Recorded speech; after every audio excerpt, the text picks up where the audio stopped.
إن هذا العلم دين فانظروا عمن تأخذون دينكم. Au nom d'Allah, le tout miséricordieux, le très miséricordieux, la louange se doit de droit à Allah, le Seigneur des univers, et que l'éloge et le salut soient sur le messager d'Allah, sur sa famille, ses compagnons et tous ses suiveurs avec bienfaisance, jusqu'au jour de rétribution. Ceci dit, ceci est une fatwa importante de l'érudit savant Cheikh Abdul Aziz bin Abdullah bin Baz, qu'Allah lui fasse miséricorde, au sujet de la prière du retardataire, Salatul Masbouk. La question: si le prieur atteint les 2 dernières unités de la prière d'Al-Isha par exemple, est-ce qu'il lit ce qu'il a raté silencieusement ou à haute voix? Et est-ce qu'il complète ce qui lui reste en lisant la sourate Al-Fatiha uniquement dans les unités restantes?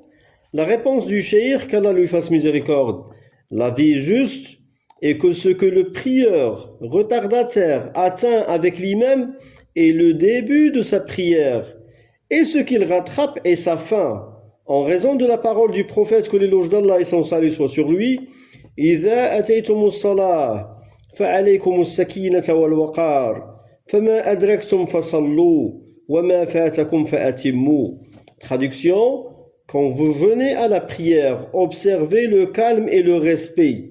Ce que vous atteignez, c'est-à-dire avec l'imam, priez-le, et ce que vous manquez, complétez-le.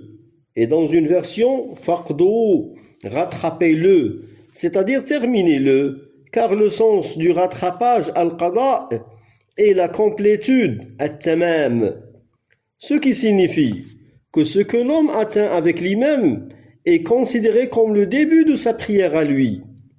S'il a atteint avec l'imam 2 unités de Al-Isha par exemple, celle-ci constitue le début de sa prière. Par conséquent, lorsque l'imam fait le taslim, le retardataire se relève et accomplit les 2 dernières unités, où il lit Al-Fatiha en silence, car c'est la fin de sa prière.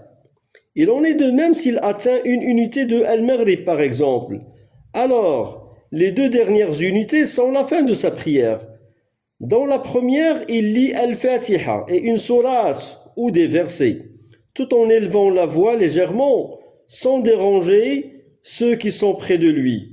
Et dans la dernière, il lit Al-Fatiha silencieusement, car c'est ce qui achève sa prière. Fin de la réponse du cheikh. Walhamdulillahi Rabbil Alamin.